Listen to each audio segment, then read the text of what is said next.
Good morning students. बीडीएमएल शिक्षण संस्थान की ज्योग्राफी ऑनलाइन क्लास में सभी विद्यार्थियों को स्वागत। बच्चों, आज से जो पूर्व की कक्षा थी उसमें हमने सार्वभौमिक एकता का सिद्धांत की बात की थी। अब हम बात करते हैं क्रियाशीलता या परिवर्तन का सिद्धांत। परिवर्तन प्रकृति का नियम है। हर समय में, हर स्थिति के आधार पर, हर धरातलीय स्वरूप के आधार पर उसमें परिवर्तन दिखाई देता है। धरातल पे कोई भी वस्तु, दृश्य, सांस्कृतिक इकाई, प्राकृतिक भूदृश्य स्थायी नहीं है। सभी लगातार परिवर्तन स्थिति में बने हुए हैं। कहीं पर्वत है तो कहीं पठार है, कहीं मैदान है तो कहीं बीहड़ क्षेत्र है, कहीं नदी है तो कहीं मरुभूमि है, कहीं तालाब है तो कहीं कुएं हैं, कभी बावड़ियां हैं। किसी किसी क्षेत्र में धरातलीय स्वरूप की स्थिति भी बदलती हुई दिखाई देती है। तो हम बात करते हैं क्रियाशीलता या परिवर्तनशीलता का सिद्धांत।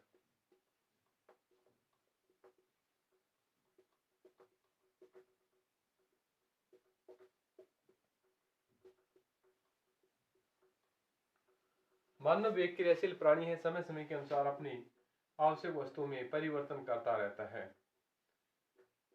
इसी के आधार पर हम क्रियाशीलता या परिवर्तनशीलता के सिद्धांत का वर्णन करने वाले हैं।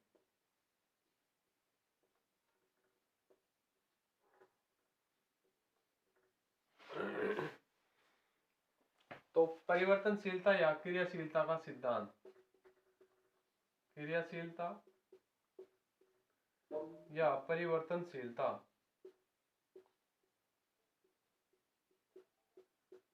का सिद्धांत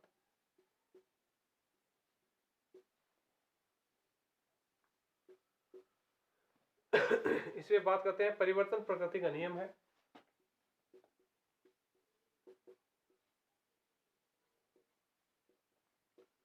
प्रकृति का नियम है। यह हर समय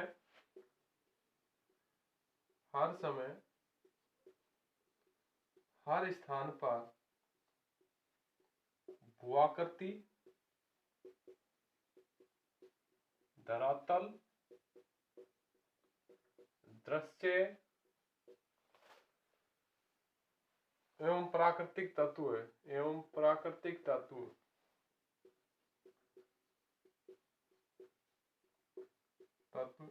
सभी परिवर्तनशील है।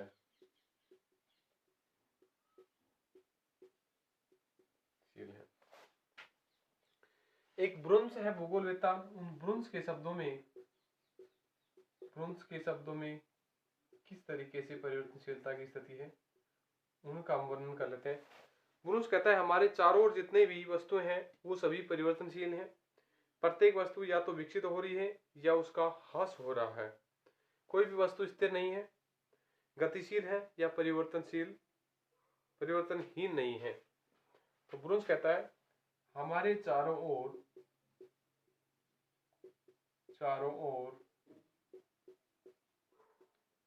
जो भी वस्तु है वे सब परिवर्तनशील है।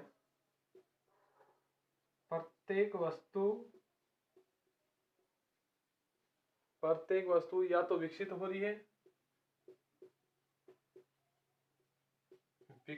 रही है या ह्रास हो रही है। यानी या तो उनमें वृद्धि हो रही है या उसमें कमी देखी गई है। कोई भी वस्तु स्थिर नहीं है। वस्तु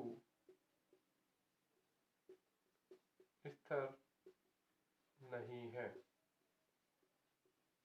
वह गतिहीन है या परिवर्तनहीन नहीं है। वह गतिहीन है या परिवर्तनहीन नहीं है।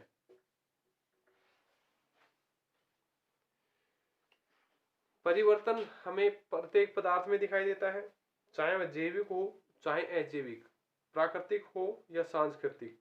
प्रत्येक वस्तु में कमी हो रही है या फिर उसमें वृद्धि हो रही है। तो परिवर्तन प्रत्येक वस्तु में दिखाई देता है।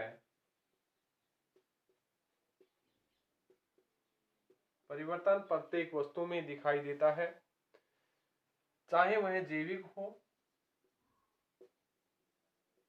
वह जैविक या अजैविक है।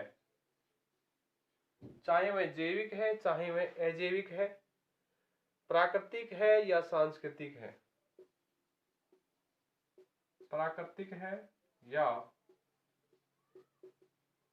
सांस्कृतिक है। सांस्कृतिक है। प्रत्येक वस्तु में किसी न किसी रूप में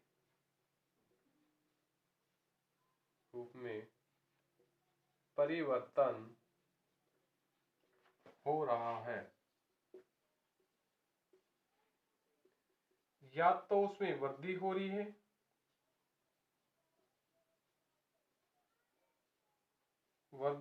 है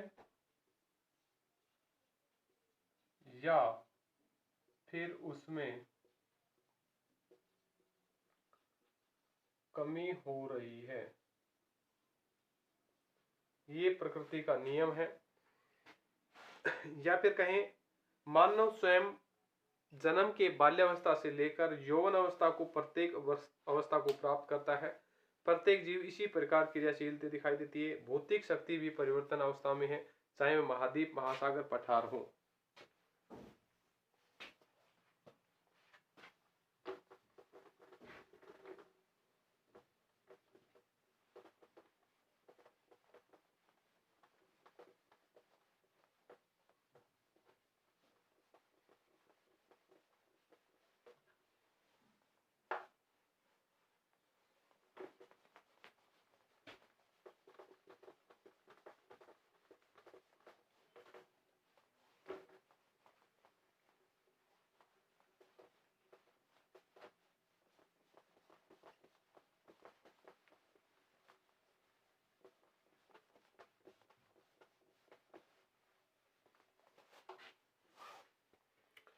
तो स्वयं मानव है।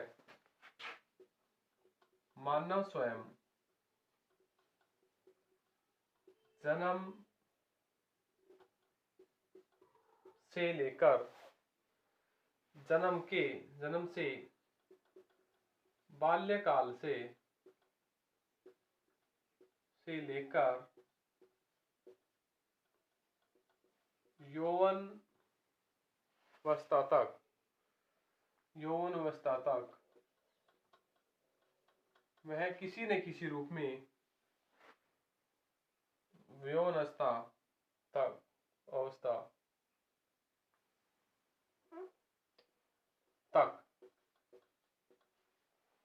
वह प्रत्येक अवस्था से होकर वृद्ध अवस्था तक जाता है। ठीक है।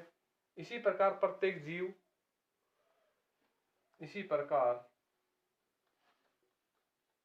प्रत्येक जीव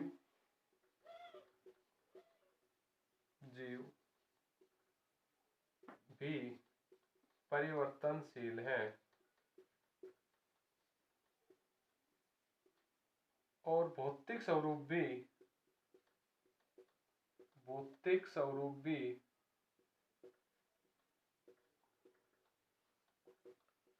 एक परिवर्तनशील अवस्था में है।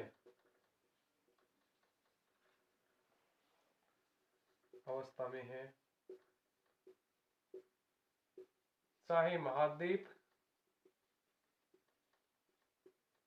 हो, पठार हो, महासागर हो, सबकी स्थिति एक परिवर्तनशील स्थिति में बनी हुई है।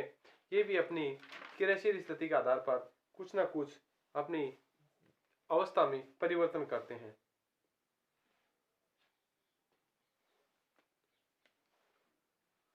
तो मानव भूगोल के अंतर्गत हम परिवर्तनशीलता के सिद्धांत को सुचारू रूप से कार्य करने के लिए हमें पृथ्वी की सतह पर परिवर्तन करने वाली शक्तियों का वर्णन करना होगा, उसे समझना होगा।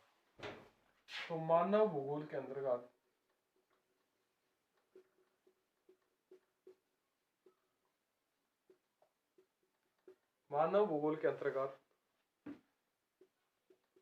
परिवर्तनशीलता के सिद्धांत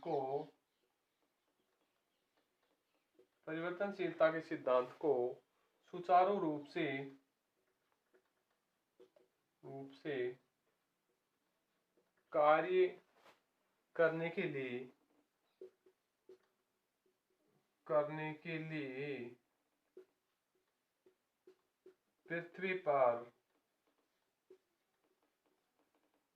सतह के सभी परिवर्तनों को समझना होगा। यह है क्रियाशीलता या परिवर्तनशीलता की स्थितियों का स्वरूप। अब हम बात करते हैं पृथ्वी की गति के बारे में।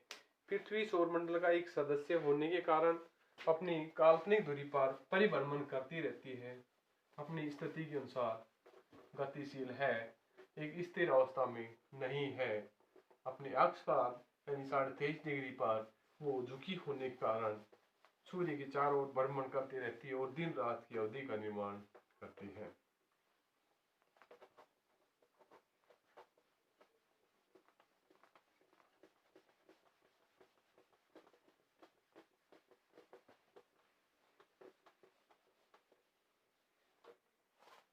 तो इस गति के बारे में बात करते हैं, पृथ्वी की गति की।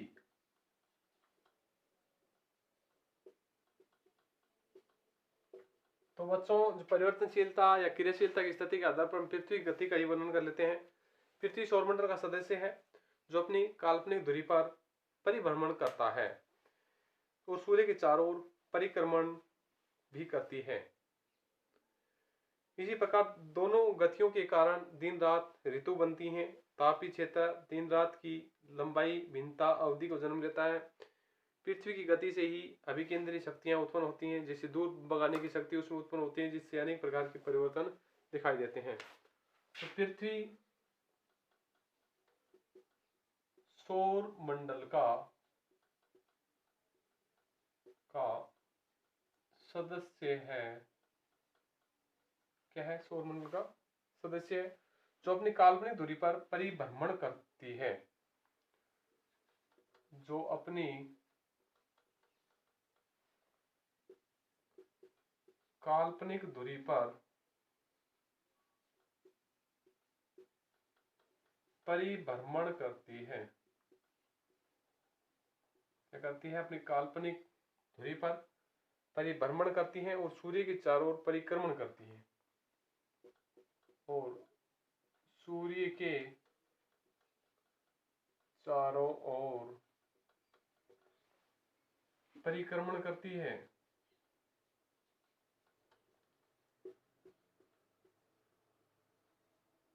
धुरी पर परिभ्रमण और सूर्य के चारों परिक्रमण, ये दोनों स्थिति होने के कारण दिन रात बनते हैं। दिन रात की स्थितियां इन दोनों में होती हैं। दिन रात ऋतु परिवर्तन, तापीय क्षेत्र दिन रात बनते हैं। ऋतु परिवर्तन, तापीय क्षेत्र की स्थिति या फिर दिन रात की अवधि, रात की अवधि में ये सभी परिवर्तन देखा गया है। इसी के आधार पर पृथ्वी की गति से अभिकेंद्रीय शक्तियां उत्पन्न होती हैं। इसी के आधार पर